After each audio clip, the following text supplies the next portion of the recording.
Hello students, teachers, parents, history nerds. Hello and welcome to Nutshelled History, where we lay out the facts, the good, the bad, and the ugly. We continue with our Early America series by looking at ideas that influenced the Constitution. Take a look in the description for a fill-in-the-blanks worksheet that goes along with this video. The only thing that I ask is that you like and subscribe. Okay, let's go. In drafting the Constitution, the framers used ideas and principles from a variety of historical documents and important thinkers of Europe. The framers wanted a republic, a government in which citizens rule themselves through elected representatives. They greatly admired the ancient Roman Republic and the willingness of Roman citizens to promote the well-being of the community. They also knew that citizens of a republic needed to be educated in order to participate fully.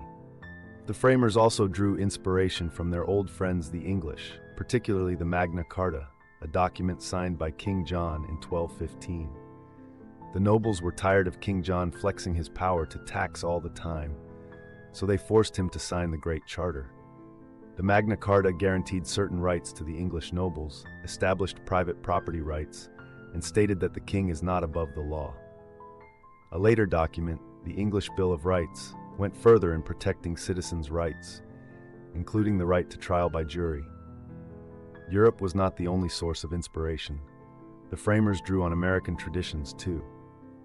Americans were used to governing themselves, sometimes taking a direct and active role in making local laws, as at New England town meetings.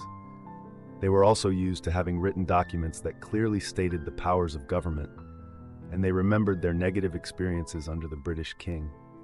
However, state voting and property laws reflected colonial ideas about gender, race, and wealth. Women had property rights only until they married, and then everything became their husbands.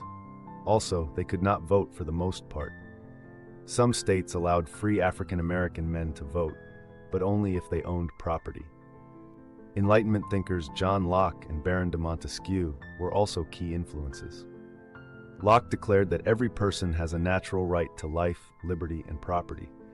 If the government tries to take those away, throw off that government and get a new one. Montesquieu suggested the concept of separation of powers. Separation of powers states that the powers of government must be clearly defined and divided into legislative, executive, and judicial branches. Separating powers prevents any of the branches from getting too powerful. Okay, it's recap time. Our dudes that were at the Constitutional Convention wanted our government to be a republic. We are not a true democracy. In fact, the word democracy isn't even in our Constitution. When creating our Constitution, the framer guys drew inspiration from a number of things. Of course, there's Rome, at least when it was the Roman Republic. Also, they drew inspiration from their old homies, the English. The Magna Carta said that the king had limited power and was not above the law. No taxation without representation. They also used our history of governing ourselves as colonies, 13 examples of government. The ideas of the Enlightenment are woven in with natural rights and separation of powers. There you have it, folks. That is ideas that influence the Constitution, nutshelled. Thanks for stopping by Nutshelled History. Go nuts on those like and subscribe buttons. Tell us what you think was the biggest influence in the comments down below.